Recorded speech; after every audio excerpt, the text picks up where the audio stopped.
raised over 200 or $2 million in support. Yeah. Shit. Yeah, That's incredible. Yeah. Thank you. Obviously, with your husband and everything that happened, what else what drives your passion for cancer research and cancer funding and things like that? Yeah. Great question.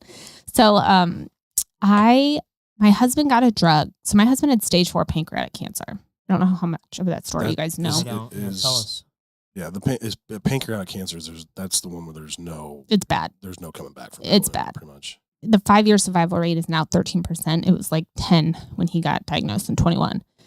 So by the time we found my husband's cancer, it was stage 4 freaking everywhere. So we found it because he was constipated. And what had happened, like on and off pretty much all year, what had happened was a tumor grew from the tail of his pancreas, which oftentimes it starts in the tail or the head. It grew arms around his colon and was constricting his colon. It literally squeezed his colon, so we couldn't pass anything up or down.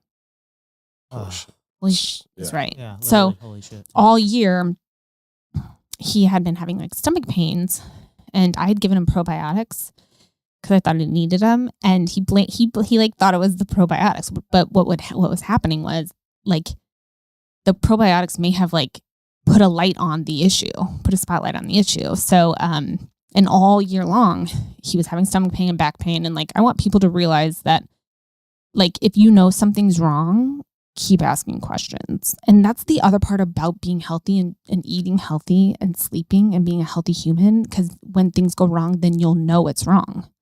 Versus if you're feeding yourself crap all the time and not sleeping well and feeling like crap all the time, you won't know when things are off. So, anywho, all year long, he had stomach pains and was constipated. And like, you know, his sister is a primary care physician, and he like, everything she says was like the Bible. And she, of course, was trying not to freak him out. And it's like, well, it's probably just your microbiome's messed up or whatever. So at the end of the summer, he finally got a colonoscopy, which please get your colonoscopies, everybody over the age of 40. I think you can get them at 35 now.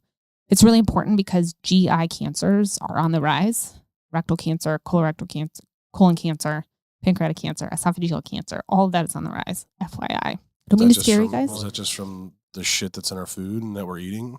Eating, drinking, plastics, stress, all the plastics. It's our life. It's the environment we live in. So you need to get checked. So finally, my husband was 47 at diagnosis. So he got a colonoscopy and they didn't see anything. And we're like, okay. They go up, nothing. So we're like, sweet, nothing. We're good. We're good. We're safe. We're good. We're safe. It's just, it's microbiome, whatever. Or bellyache. Exactly. He's got IBS. So does half his family. I don't know. So anyway, a month later was when a month and a half later is when he was completely blocked, felt like he had to use the restroom. He couldn't go, and he vomited one night. And I was like, all right, enough's enough. And by the way, y'all, I have babies. Okay. My kids were 4, 2, and 11 months at diagnosis. So all year, my son's whole first year of life, I'm trying to keep him alive, and like I have 2 babies, 2 other toddlers. And so there's just a lot going on. But anyway, we went to the hospital and did all his vitals, and they took a picture, and obviously it was a lot long. Like I'm cliff noting. These are cliff notes. But yeah, they took a picture of his belly and came back in and, said that they saw 3 tumors, and we're like, my husband was a hypochondriac. He was super freaked out about everything. So on the way to the hospital, he's like, do you think this is stomach cancer? And I'm like, of course it's not stomach cancer. Absolutely not. And then they freaking came back and said, we found 3 tumors. And I was like, okay, cool. Like, do a biopsy. Like, let's just make sure, like, there's no way this is cancer. Like, not to our family. Are you kidding me? Like, one of my best friends had just beaten stage 3 colorectal cancer, like the year prior. And another good friend had beaten lymphoma. So I'm like, I'm familiar with people having cancer, but it's not my family. Of course not. And the doctor was like, I'll never forget her face. She was like this petite little woman. And she's like, no, we're pretty sure it's cancer. And right there, your life just like stops. Right. And so they had to move quick. They had to put a tube down his nose into his belly. And like that day. Oh, right away. Because he was blocked. Couldn't poop. Proliferation. Like he could have gotten a sepsis. It was bad. So they had to drain him. And then, we had to wait for beds because of COVID, by the way. Wait for beds. Oh, yeah. the whole time. I mean, hours, days. Oh yeah. When he finally passed, I'm coming to the end. Well, I already said I'm a widow. We were in the emergency room that very last day, like, I don't know, 6-8 hours. So wait, so the diagnosis was in 21 and he 21, passed in 23. And so this is all because of the question about the cancer research funding. So I'll get to that. I'm sorry. I can be long-winded. No, Go keep for going. it. Okay. So we got all the time in the world.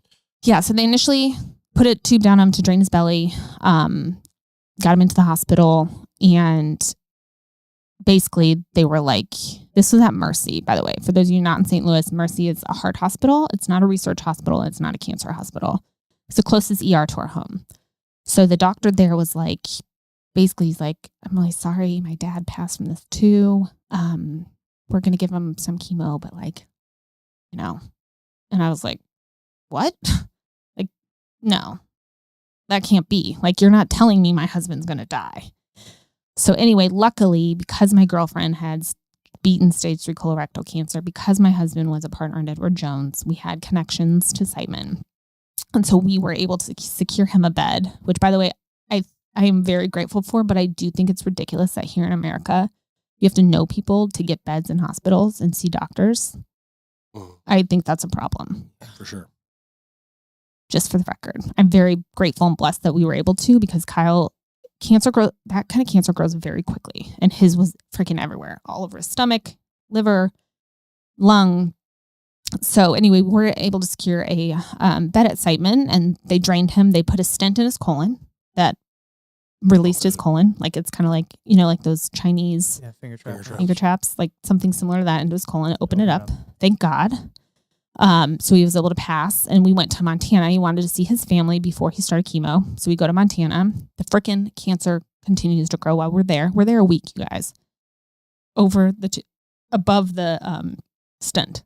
The cancer, continued to grow. Just so freaking ridiculous. We had to immediately come back. So is he getting constricted again? Yeah. I know. And we're just like, this can't be. Oh, like, that's extremely fast. Correct. And like, the doctors in the family are like, cancer doesn't grow that fast. Well, guess what? Pancreatic cancer apparently does. It's freaking like, it came on real freaking quick. So finally we get back to St. Louis. Thank God, Dr. Keon Lim, who's a pancreatic cancer researcher, took Kyle on. You guys, not many doctors were willing. They were going to put him on hospice. I found this out last year at one of my fundraisers, but all the other doctors were like, he's a hospice case. Like, don't even try chemo. And Dr. Lim basically looked at us and was like, that is a young family. He's a young guy. He's healthy. Let's try it. So he signed off on the papers and no one else would. Like, the tumor board. So just so everybody knows, if you have cancer and you go into Siteman on Mondays, they do a tumor board where everybody looks at your case and helps decide the treatment plan. Everyone was like, this guy's a hospice. So Dr. Lim went against their orders, gave him chemo. The tumor released off his colon again. It was not a pretty ride at all, but for 17 months we battled. The first 5 months we were in and out of the hospital, of course, blood transfusions. I mean, our whole life stopped in every way. Children, I had to hire all sorts of people to come help because, you know, and his sister came down, but 5 months of regular treatment. There are only 2 standard of care treatments for pancreatic cancer. Because it's a tough cancer to treat, there aren't that many researchers. There's not very much money that goes to pancreatic cancer. So there were only 2 that are FDA approved. Kyle didn't have any genetic markers, which if you have some genetic markers, sometimes they can target it a little better. And if it hasn't grown to other organs, they can take it out. There's a procedure called the Whipple procedure where they can take the tumor out, and sometimes that can help. Well, Kyle wasn't eligible. So he didn't have any special treatment. That he had what they would call bad luck pancreatic cancer. And you're just like, are you kidding me? Like, is this real? That's all you got for us? Is just bad luck? Correct. Is this real life?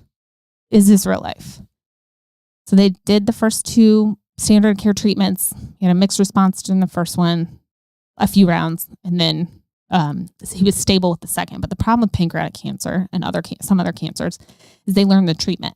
So it grows back quickly. That's why the survival rate for pancreatic cancer is not very high. A lot of people, only 36% of patients actually respond to the treatment that is FDA approved right now for pancreatic cancer. So it's nuts. I should say 3 years ago. A lot has happened since then. So basically, after a couple months of that, I looked at the doctor and was like, well, what else is there? What else is there? And he's like, there really isn't much else. There's some things in labs right now that are coming. So we just have to basically like keep holding on, you know? And I'm like, okay, well, what do you mean by that? Because the pancreas isn't something you can just go and remove like you can with like a Correct. kidney or something. And remember, it's everywhere. Right. Like you can't remove, they won't go in and do surgery if it's in the bloodstream, right? And it's already metastasized. But I'm like, what other options are there? And he said, there's something in a lab. And I said, okay, explain to me, how do you get a drug in a lab that's extremely promising into a patient? What does that look like? And he's like, well, it takes a lot of, and I'm like, a lot of what? And he's like, a lot of money. And I was like, okay, how much money? Like, I'm just wondering. Because I'm thinking, if there's something in a lab right now that can save my husband's life, we'll spend our entire life savings and ask everybody else. Yeah. Like, what is the number? And he basically said it's about $3 million to get a drug from a lab into 50 to 60 patients. So a phase 1 trial. So I was like, okay, I will find you $3 million. And he's like, okay, lady. Okay. Yeah, exactly. I'm like, no, really? He's like, you don't have to do that. I'm like, but I do. If you're telling me that we can get this, like, if you get, and I said it in layman terms, like, if you get $3 million and you can start a study, then Kyle can be a patient. Like, that was my thinking. And so I literally started a fund almost immediately. And the details are fuzzy. Okay. It's like, maybe it was like a few weeks later. I don't remember, but pretty quickly I started a fund that went straight to Dr. Lim. So something to note as you're donating to funds, to organizations, some organizations obviously have overhead, and you really need to know what % of the money is going to where you're donating. So I went straight to Dr. Lim and said, I want a fund that goes into your bank account, essentially. And so I was able to open one through WashU because I was thinking we need to raise $3 million. So I start writing emails, making phone calls, posting on social media, calling all these people to try to figure out how we're going to get this funded ASAP. In the meantime, I had posted on social media, as I mentioned. I got a hold of the study and I used to work in pharmaceutical sales, right? So saw who was manufacturing the drug that we needed. And I put on social media, does anybody know anybody at this company? And someone that I worked with and had volunteered with, so we had more of a personal relationship, sent me a message and said, yeah, I'm friends with the CEO and president of that company. Here's his number. Oh, wow. Perfect. Yeah. So I called this guy. I'm like, hey, you don't know me from Adam. It's my story. It's my husband. I need your drug. How do we get this drug into my husband? He's like, well, it's currently being studied for rheumatoid arthritis. I'm like, cool. We'll get him a rheumatoid arthritis diagnosis. Yeah. Piece of cake. Yeah. It's like, yeah, no, it doesn't really work that way. And actually, we're kind of like tabling that drug for now. I'm like, yeah, but my husband is like on his deathbed. So untable it. Correct. Untable it. And so he's like, I meet with my board on Monday. Let's see if we can get a compassionate use approved. Compassionate use is if a researcher uses a drug and it has phenomenal results, and that researcher can use it on one of their patients as a Hail Mary. Compassionate use. Those of you listening, write that down. Compassionate use. You may have to use that someday. And so he's like, have you heard of compassionate use? I'm like, I've heard of it, but it sounds like a bunch of loopholes. But if that's the only way to go, that's the only way to go. So then meeting with his board on Monday. So I Google his board. I'm like, who is the board of this pharmaceutical company? Number 2 on his board is somebody I work directly under. Then I call him. I'm like, hey, remember me? Told him the story. He's like, all right, we're going to try to get this approved. We have a meeting on Monday. I'm like, oh, I know you do. By the end of the week, they said yes. And obviously Dr. Lim was then made aware. Emails started going to him that this crazy woman was calling the head of the pharmaceutical companies. And Dr. Lim was like, hey, Kira, you've been busy. I'm like, I told you. Get this thing. Yeah. Yeah. So by the end of the week, we had a yes from that company and a yes from another company who also had an inhibitor to let Dr. Lim use it on Kyle. And so then we had to go to WashU. They said no initially. Again, we started to light fires. They changed their mind. They don't like when I tell people that, but it's part of the story. And like, we almost got shut down here in St. Louis. And then we went to the FDA. They said, yes. I don't even know. A few weeks later, we were able to start the treatment, and it gave Kyle another 12 months of life. It wasn't pretty. Like I said, we were in the hospital, tons of blood transfusions. He ended up having a side effect from the immunotherapy because that was something we were able to use because of the study drug. But the good news, here's the good news. From the time he got it, the March of 22 to December of 22, his tumor markers went from extremely high to non-detectable. It worked. Wow. His cancer was non-detectable. The problem is that he got colitis from the immunotherapy, so he had to be on steroids. That December, we decided we were going to go visit family. His tumor markers were continuing to go down, down, down, down, down. He hadn't been on chemo because the immunotherapy had started up his immune system fire. It was only attacking the cancer. So like Kyle started to be Kyle again. We go and visit my family, his family. He's on a steroid though to reduce the colitis. Pardon me. Unfortunately, steroids counteract immunotherapy. So if you imagine it's a fire, the immunotherapy fire, the steroid is spitting water on that fire. Yeah. And we didn't realize how out the fire was until January after the holidays were over. His numbers started to spike again because they take his blood and always check his tumor markers. It started to go up again. And we're like, huh? And the doctor's like, it's fine. This happens. Don't worry. We'll just get him back on, we'll get back, do the treatment again. We'll start chemo again. Well, from there on out, it was a battle. Treatment, immunotherapy, hospitalization, back on steroids. Treatment, hospitalization. So essentially, the next 3 months, it was in and out of the hospital, and the cancer won. Yeah. So if it wasn't for the steroids, do you think that he probably would have made it through? So yes. Now the side effect of one of the side effects, and it's a small subset of patients from immunotherapy, is colitis, which is swelling of the colon. Steroids is the only thing that can combat that.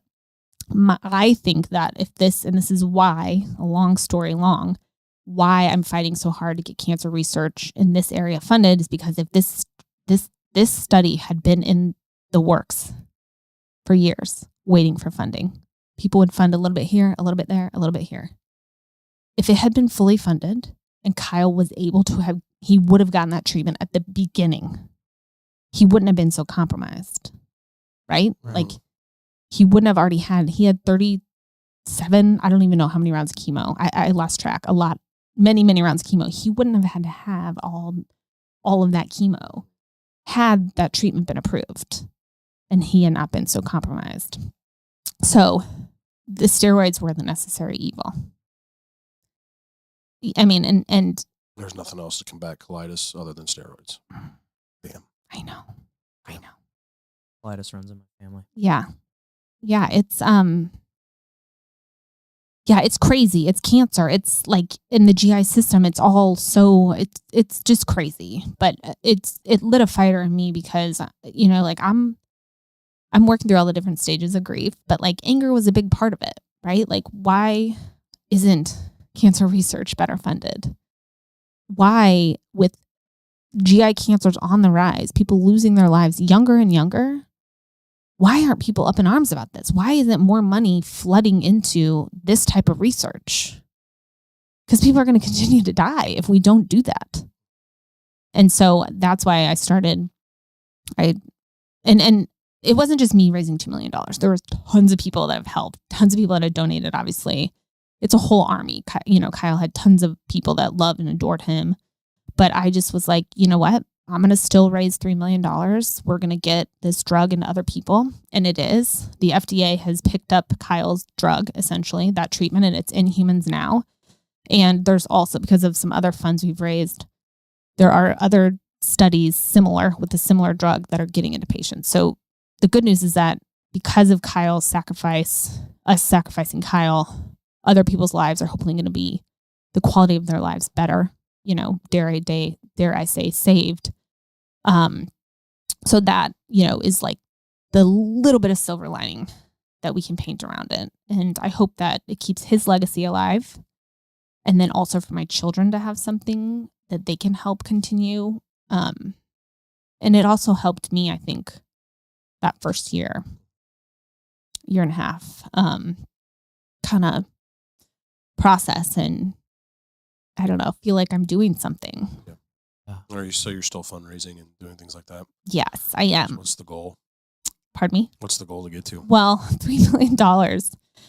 I mean, I feel like I told Dr. Lim $3 million, so I don't want to stop until then. I'm going to be honest with you. I'm pretty worn out after last year because my team Kyle raised $1 million the last 2 years. And so I'm pretty wiped out, but I still talk about it. I still will be fundraising and funneling funds to Dr. Lim so that he can continue that research because it's just that important.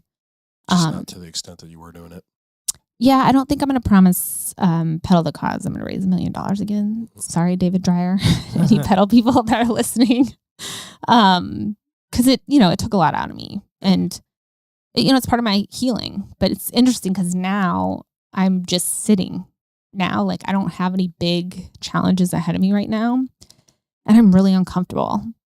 Like, it's almost like, now what? Yeah, what do I do? Right. And, some people are like, you just got to sit in it. And I'm like, I don't like sitting in it. Like, where can I run? Should I start running again? Should I, what should I do? Start a podcast. Right? Start a podcast, which I did. Yeah. Well, when you talked a lot about the pharmaceutical companies and stuff there. Mm-hmm. Now that, I think about how, we've obviously, I think a lot of people's opinions over the last few years on pharmaceutical companies have changed. Mm-hmm. Where we're kind of realizing that they're really only profitable if people are sick. Like, do you think, or like, I always wonder, or you think we'd be, I don't think it's very profitable to cure cancer. Correct. It's profitable to keep people sick and to treat them. Treatment is profitable. A cure is not. Yes. And it's just so ass backwards and it's so wrong. And that, especially with everything you've gone through, that's gotta, you gotta think about, I'm sure that's crossed your mind. Oh yeah. I know way too much now. I actually went to Washington, D.C. last year to stand up and talk with Congress members and their cohorts about bringing more funding to GI cancers, which I'm sitting there in a purple jacket. I'm like, this is ridiculous that a cancer widow has to fly to Washington, D.C. and share my personal story to this congressperson's note taker. And then maybe they'll say yes to the bill that will provide more funding for cancer research. I'm like, what world are we living in right now? And actually this year they asked me to come speak. And to be honest with you, I'm just tired. I told them no, because I'm wiped and I have to focus on my children. And not that I don't think that I'd make a difference, but at the same time, I'm like, I just need a minute to think about what my next step is, what my next move is. But you are absolutely right. There is a lot of money in cancer research drugs, not cancer research drugs. I'm sorry, cancer treatment. A lot of money. And that is another part of my anger, is that these treatments should be funded. There should be more people surviving, living with cancer. Maybe not curing, living with cancer. There should be way more than 2. Now there's 3 FDA approved treatments for pancreatic cancer, but there should be more efficacious treatments. They're in labs right now, you guys. There are promising things in labs currently waiting for funding. And these doctors have to fly around the country and sell their science. Right. But then they have to then go sell that to a pharmaceutical company who's going to make it. And they're going to look at that and be like, well, it's going to take money from everything. Well, it's like, well, if we give this drug to somebody and it cures their problem, then they're not a customer anymore. That's and it's it's so fucked up. But unfortunately, that's the world we live in. It truly is. And we have a for-profit. Our healthcare is for-profit. Yes. Period. Mm-hmm. Yeah, it's a business. Yeah. It's a business. That's why the CEO. And I'm sure the medical bills, you know, that, Oh. I mean, Couldn't even imagine. So Like- I calculated everything, and I had the doctor's office help me because I wanted to know. I wanted to know my facts. It was $2 million for Kyle to keep him alive for 17 months, and that's with some of the drugs donated. That does not. So that's insurance, our money. That does not count our loss of income, the money I spent on childcare. sure that was I mean, I don't even know how much. And of course, we're going to pay Right, you're gonna pay whatever, whenever, it doesn't matter. But the point is, $2 million to keep Kyle alive. It's $3 million for a phase one study. Like, what? It's a huge mess, people. Right. Like, it's very black and white to me, but I'm a cancer widow. And in the grand scheme of things, like, I mean, you know, and that's just one person with cancer. Correct. Think of how many people are out there with cancer. Exactly. $2 million to keep him alive for 18 months. Yes. 18 months. 17, but 17 who's months, counting? Yeah. Like, it's insane. It's insane. It's insane. And yeah, it's, you know, and my kids are so little, like, and that's the part that fuels me. It's like, they don't have their dad anymore. You know, Kyle and I were older when we got married. Like, I waited a long time to find my spouse. And then, you know, 7 years later, we have 3 kids, a home, a life, and cancer takes him away, you know, and it could have been prevented if we could all take this a little more serious. I mean, that's being a little ridiculous, but it does. It angers me. And it's, you know, it's been a roller coaster, truly. Kira, you've been through the hardest shit that people go through. What's kept you from breaking? Oh, I break. Well, I do have faith and trust in God, although I question there are certain times, you know, where I'm like, Why why me? us? Yeah. And it's funny because some people are like, I've never heard you say why us. I'm like, oh, I say it. It doesn't make sense to me. But I have to believe that there's a reason for this. It does not make it doesn't make sense. Like, I look at my kids and even look at myself, like, how am I equipped to raise these children by myself? I'm not, you know? So there's a lot of questions that I ask, but I do my faith in God for sure. And then just looking at those kids and thinking, I have to do this for them. I was gonna say, how do you balance it all? I don't know. I mean, I don't really. I've tried to keep, that's why I've kept teaching cycling. I've kept that. It's 2 days a week. I started this podcast to have this little piece, you know, a little bit of a career or professional part of my life, because otherwise it is the children and the home and grieving and all the things that come with, you know, the passing of a loved one, of your spouse, you know, the paperwork, the home, all the bills, I mean, he did all that stuff. So it's like, now I'm managing this house, you know, which it's not a small house. Like, we bought the house and we're like, we're going to fill it with kids. Yeah. We did fill it with kids. And he managed a bunch of that stuff. And now it's all on me. And, like, you know, the post-death paperwork and all the fallout, you know, it's a lot. And sometimes I'm doing great and sometimes I'm not doing so great. And I just have to keep going, you know, and trust that God's got us and there's a reason for all this. What kind of support system do you have here in St. Louis? So I have friends, and like I said, 2 of my really close friends have beaten cancer, so they've been a great support. And I have another couple of friends who have been in our lives for a long time. And my parents come up every once in a while, about once a month or every other month. And then I have hired help. I actually hired one of Kyle's night nurses to help. I have a couple different sitters, but, like, that's it. Yeah. Which I'm blessed to be able to hire people to help me. Like, if it were just me, like, I would have lost it by now.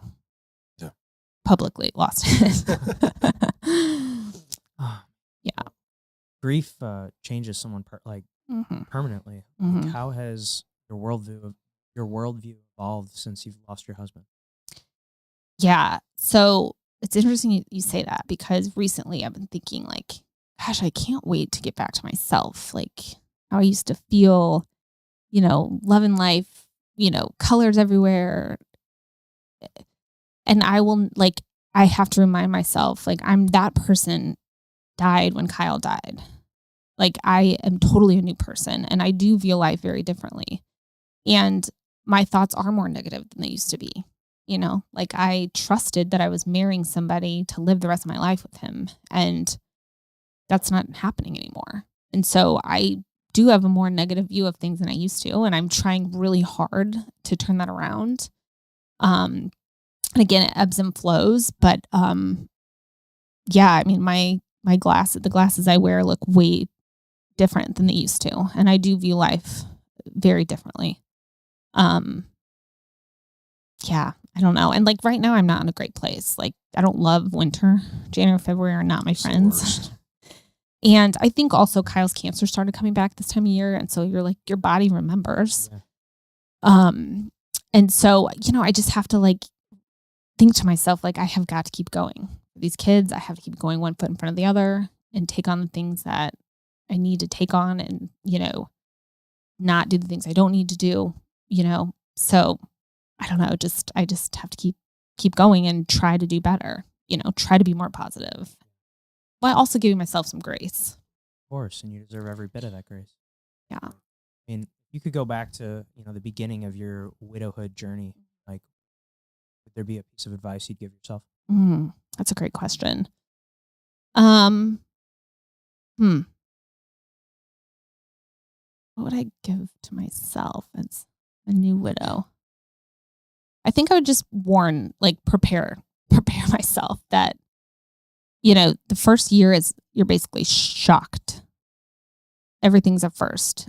And that like anniversaries and birthdays, like I would just prepare myself. Like it's going to hurt like kind of a lot. And triggers are going to come up out of nowhere because you'll be having a good day and then all of a sudden you'll hear a song or like I'll drive by a place that Kyle and I went and triggered, boom, mood down, tears falling. So yeah, I would definitely just tell my old self, like, hang on, it's going to be rough, but you can do it. Yeah. No, sorry, this is good. No, it's great. It's hard not to, it just hit me here, you know? Yeah. Yeah. Cause it's real life and real humans. And like, it's not, you know, everyone thought it was an old people disease, you know, and then it's like your husband, like, yeah, you don't ever think it's going to happen to you. Ever. We were at my girlfriend's ring the bell party and her husband, was like, you know, thank you everybody for being here. You guys have all been, you know, amazing throughout Joanna's journey.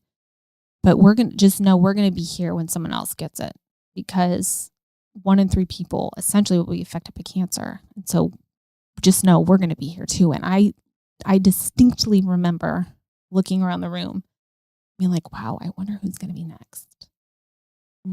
Never thinking it's my husband. Yeah. Not my husband right here holding my baby.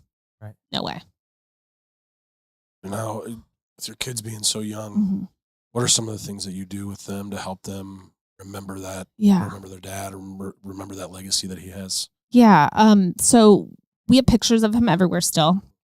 And I had Annie's Hope. I had them come very early on in Kyle's diagnosis.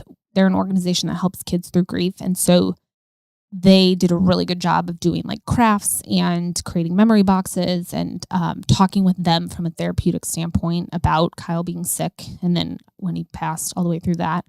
So I already had my kids had a good foundation. They knew, you know, what was happening. It was not a surprise to them.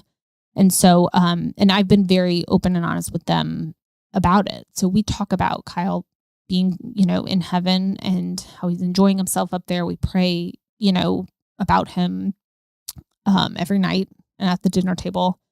We talk about memories. We'll go through pictures. You know, we just talk about it very matter of fact. Like he's a part of their lives and will be forever. Oh, absolutely. And when my kids, so this last week was father-daughter dance, which I know you guys, it's like, they do like donuts with dad. I'm like, really? Do we have to do that? Yeah.